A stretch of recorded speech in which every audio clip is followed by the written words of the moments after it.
Rikthehemi edhe një në studio të ndëruar shikues dhe në vazhdim do të flasim për një film dokumentar që do të shfaqet sonte në televizion e Kosovës në orën 22 saktësisht dhe në këtë rast ju bëj thirrje gjithë juve që ta ndiqni, ta shihni sepse do të mësoni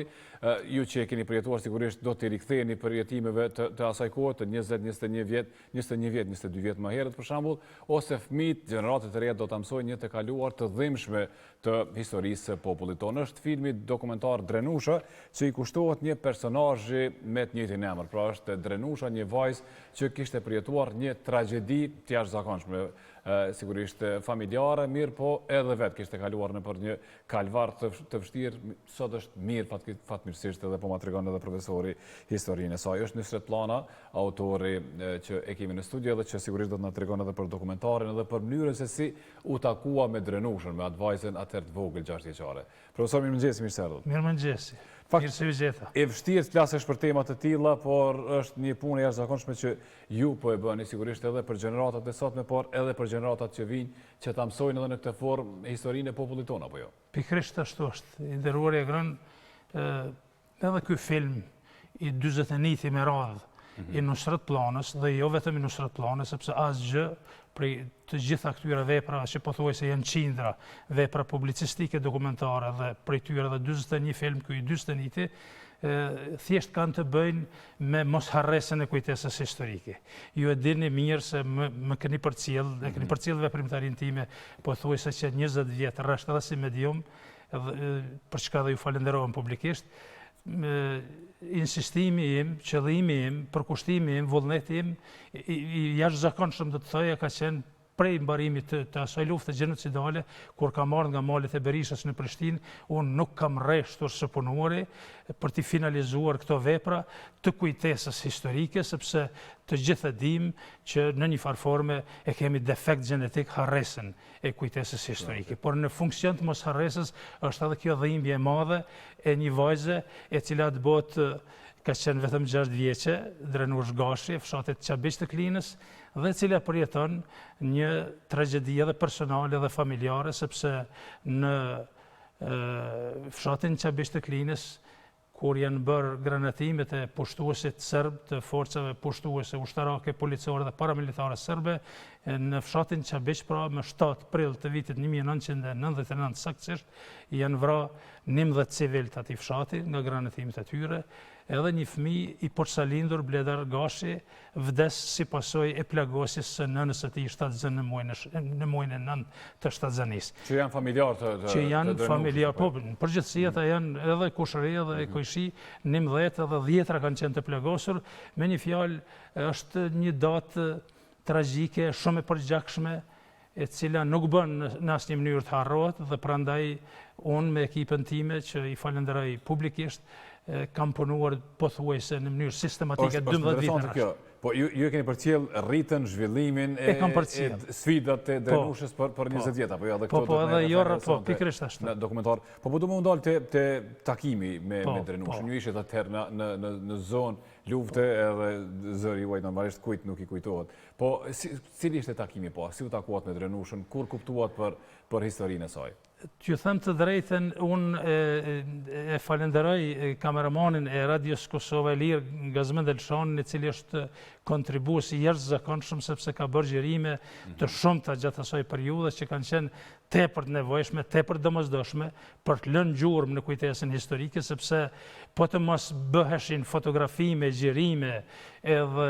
mbajtje të shënimeve, se ju e dini që unë kam qenë edhe kronist i ngjarjeve dhe jo vetëm luftëtar i lirisë dhe jo vetëm reporter dhe gazetar i Radios Kosova e Lirë, dhe duke e pasat kujdesin tim edhe si një intelektual dhe jo vetëm si një luftëtar, i kam bërë finalizimin e këtyre veprave publicistike dokumentare dhe në funksion të ruajtjes së këtyre materialeve janë edhe gjerimet e Drenush Gashit që i ka bërë Gazmend Elshani dhe të cilat flasin më shumë në çdo rast se fjalët e mia, sepse që nga ajo kohë më ka ngacmuar kurreshti të bëj diçka për këtë vajzë, të cilën e kam konsideruar. Çfarë dëgjuat më së pari e kam konsideruar vajzë të tre timë, sepse unë jam babaj 2 vajzave, i të utës dhe rinesës, por jo rrallë herë them, Drenusha është vajza e trete imi, ashtu bëj shaka edhe me babajnë e saj Agimin Gashin, i cili që 21 vjet jeton në Francë, përkatësisht në Strasburg të Francës, ku jeton edhe Gjylferi Gashi, gruaja e Agjës Drenushës, Agja i tij Alushi, dhe është një familje që sidomos Gjylferi është heroinë gjallë edhe në filmin tim dokumentar, sepse është për kujdes, për rritjen, zhvillimin, edukimin. E ka marrë rolin e nënës e dytë ndaj Drenushës, kështu që unë e kam përcjell Drenushën edhe në kohë lufte, edhe pas luftës, edhe pas martesës së saj. Kam qenë 2 herë në Gjermani, ku jeton tash me Dardanin, me bashkëshortin e saj, dhe me djalin e tyre të mrekullueshëm, Akilin 2 vjeçar, i cili është që thonë gjithçka për Dardanin dhe për Drenushën, është sinonim i dashurisë së tyre dhe i kurorëzimit të një dashurie të pastër dhe të kristalt, sepse Dardanit absolutisht nuk i pengon që Drenusha nuk e ka dorën. Drenushës ishte amputuar dora nga mjekët e UÇK-s. Mjekët e UÇK-s janë heroja të gjallë, të cilët po e kemi edhe në ekran doktor Gani Halilin, i cili është njëri prej mjekëve më sakrifikues në rastin e Drenushës, me ekipën e tij, me Hazir Elshanin, me plot të tjerë. Është një ekip e tërë njerëzve të cilët i kanë ndihmuar doktor Ganiut në amputimin e dorës, në varrimin e dorës së Drenushës. Është një rast tepër i prekshëm, prandaj edhe në start, në fillim të filmit, thuhet nga skenaristi profesor doktor Emir Kabashi, që ka bërë një skenar të mrekullueshëm, që po bëhet një varrim i një dore të Drenush Gashit, që atë botë ishte 6 vjeçare, një varrim më i çuditshëm në historinë botërore. Sepse në njërin anë po varroset dora e një fëmiu shqiptar që vetëm faj e kishte vetëm se ishte shqiptare dhe vetëm se ishte gjallë për pushtuesit serb, dhe në anën tjetër 10 metra më larg shërohej domethënë amputimi i dorës nga doktor Gani Halile dhe ekipa e tij. Pastaj para se të vijë të doktor Ganiu, fillimisht i bie hise doktor Pashk Bozhalis, i cili është bash i fshatit Çabiç, të ja mobilizoj dorën Drenushës, sepse i ka mbet pothuajse e bërë trosh, cop, ashtu të varur vetëm në lëkurë dorën, dhe ka qenë një sprov historike doktor Pashk Bozhalis, i cili ka qenë shumë i kujdesshëm. Çfarë profesioni ka doktor? Doktor është edhe doktor Pashk Bozhala, edhe doktor Gani, po nuk jo kirurg. Po duhet ta ushtronte. Po duhet ta ushtronte me domosdoshmë dhe ta shpëtonte jetën e Drenushës, e cila që për shembull më 23 maj të vitit 1999, ku shihet në ekran, bëhet xhirimi nga Gazmend Elshani, dhe këto xhirimi pastaj na shërbejnë, që thonë, sikur ilaçi për ta finalizuar këtë film, sepse jeta e saj është tepër e dhimbshme, por është mburrje që ky fëmijë shqiptar i ka përballuar aq heroikisht kësaj dhimbje, saqë në fund del shumë triumfuese. Kjo është shumë interesante, po në fakt është interesante edhe puna që kanë bërë mjekët e UÇK-s apo jo në atë spital, sepse edhe në rrethana krejt të zakonshme të bëhet një intervenim i tillë nuk është e lehtë apo jo. Të bëhet një amputim, të shpëtohet një jetë, një fëmijë që ka kaluar paraprakisht edhe një traumë psikologjike, është diçka sigurisht shumë e vërtetë. Bile do t'i mbeteshim borxh edhe doktor Jakub Ismailit, nëse nuk do ta përmendim, sepse pas amputimit dhe shërimit të dorës së Drenushës, 1 muaj e gjysmë rresht është marrë doktor Jakub Ismaili, mjeku i UÇK-s, me ekipën e tij, edhe me infermieren atëherë që e ushtronte rolin e infermieres, gazetarja e tashme Radios Kosovë e Lirë, Arbana Qeriqi, që janë për kujdes, po them, 1 muaj e gjysmë rresht, derisa e kanë transferuar Drenushën në Maqedoni, dhe prej Maqedonisë, domethënë bëhet fjalë për qershorin e vitit 99, e ka transferuar kryqi i kushtit ndërkombëtar francez në Francë,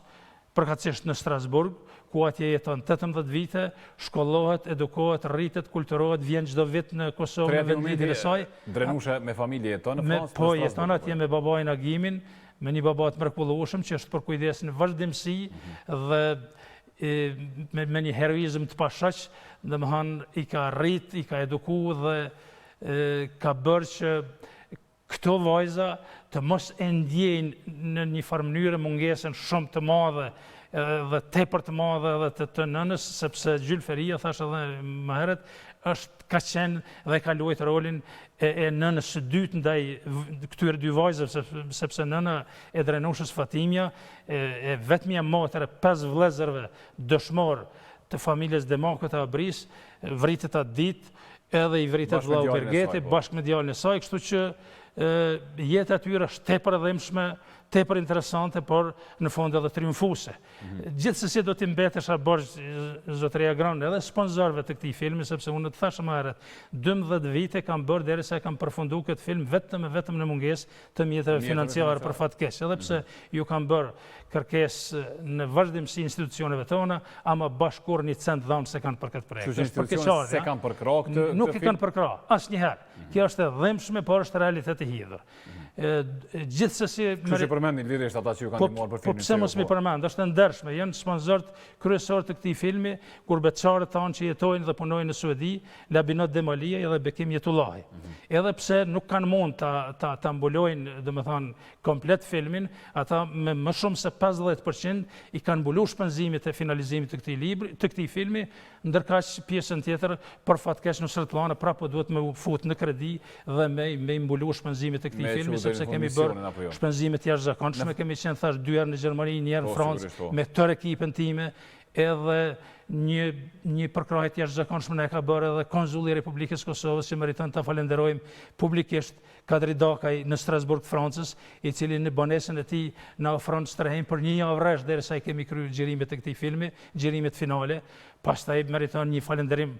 shumë të veçantë edhe Esat Shala, nipi i doktor Hafir Shalis, mjeku të UÇK-s, i cili na ka ofruar xhirime të luftës, xhirime shumë të pasura. Në film shfaqen xhirime autentike. Autentike, bile ai kujdesin më të madh për pamjet e këtyre xhirimeve të kohës së luftës. I ka Esat Shala, një njeri i cili është thjesht njëri prej ruajtësve më të kujdesshëm të materialeve të luftës dhe të arkiveve të UÇK-s të pas luftës, dhe ai njeri sot e kësaj dite është i papunë dhe fatkeqësisht, edhe pse 24 orë në ditë punon dhe jeton për të kaluarën e dhimbshme dhe të përgjakshme, sepse është edhe vllai dëshmorës Lulieta Shala, ai njeri sot është i papunë dhe le ta di krejt bota që kjo është një keqardhje edhe për institucionet tona dhe një diçka shumë e pafalshme. Në fakt po kthejmë edhe një herë profesor te takimi juaj i parë me Drenushën. Ju atëherë kur e takuat e kuptuat rastin e saj, edhe i kishit edhe pamjet, menduat që herë do kur do ta bëni një dokumentar për këtë histori, ta rrafeni këtë histori? Po, më ka zgjuar kurreshtja më një herë pas përfundimit të luftës që të bëj diçka për Drenushën, por unë për herë të parë jam takuar më një herë pas luftës, me te kur ajo ka ardhur nga Franca, nga Strasburgu me vizitu vendlinjen e vet dhe me qit lule në varrin e nënës dhe të vllait të saj dhe të bashkëfshatarëve të fshatit Çabiç, që thash janë 12 të tjerë. Unë në fakt në kohë lufte nuk jam takuar me te, por më një herë pasi kam pa xhirimet e Gazmend Elshanit. Po ju xhirimet i kishi pa, historinë kishit dëgjuar po. Më një herë i kam pa, sepse na zgjonte kurreshtja të bëjmë diçka edhe pas luftës dhe të lëm gjurmë të kujtesës historike të luftës së fundit. Unë i kam marrë ato materiale edhe kam rënë në kontakt më një herë me agjen e Drenushës, me bashkëluftëtarin tim Bedri Gashi, i cili është edhe personazhi i këtij filmi, një luftëtar i mrekullueshëm i të madhit Muj Krasniqi. Ai më ka ndihmuar të kontaktoj me familjen, me babain e Drenushës dhe me të tjerët me radhë, dhe unë pastaj nuk kam rreshtur së takuari me Drenushën dhe familjen e saj, dhe për fat të mirë edhe para 11 vitesh, 12 vitesh kam xhiruar në fshatin Çabiç, kam xhiruar edhe gjyshën e Drenushës, e cila muaj më parë ka vdek, por për fat mirë xhirimet kanë mbet, edhe gjyshin e Drenushës, ndërkaq nënën e Fatimes, domethënë nënën e gjyshen e Drenushës të fshatit Abri, ajo edhe sot është gjallë edhe gjyshi, edhe të cilët me dhimbje të madhe dhe të papërshkrueshme rrëfejnë për humbjen për vdekjen e Fatimes, domethënë motra e vetme dhe vajza e vetme e gjyshit dhe e gjyshës së Drenushës. Janë pra këto sekuence, janë këto histori nderuar e gran që për jetës nuk guxojmë t'i harrojmë. Siç nuk guxojmë t'i harrojmë edhe 1432 fëmijë martir të Kosovës që për fat të keq jo rrallë herë edhe po harrohen nga vetë liderët tanë, nga vetë pushtetarët tanë. Bile unë diva shumë keq që ditë më parë nga vetë parlamentari e Republikës Kosovës dëgjova kur u prononcua në Kuvendin e Republikës Kosovës me një shifër absurd, shumë të pavërtet, të fëmijëve të vrarë, tha jenë vrarë 1133 fëmijë dhe po hedhim lule dhe ato lule për fatkeq i hedhin në tokë, sepse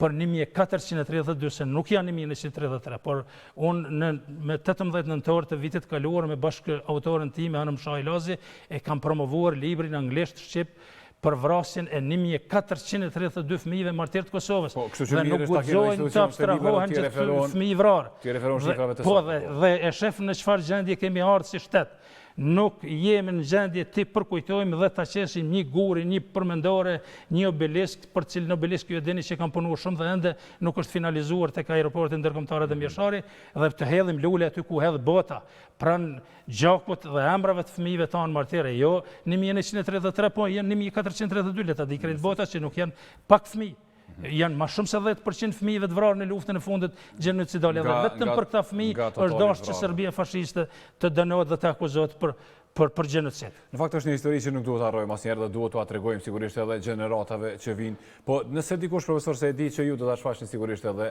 në vende të ndryshme, filmin, dokumentarin, edhe njerëzit do të njihen, ata që s'kan ndoshta asnjë lidhje me Kosovën do të njihen me historinë dhe do ta mësojnë të kaluarën tonë. Ç'a mëson dikush që e dëgjon për herë të parë ose e sheh për herë të parë një histori të tillë? Mëson që një fëmijë shqiptar atë botë kur ishte vetëm 6 vjeçe dhe sot është 27 vjeçare, është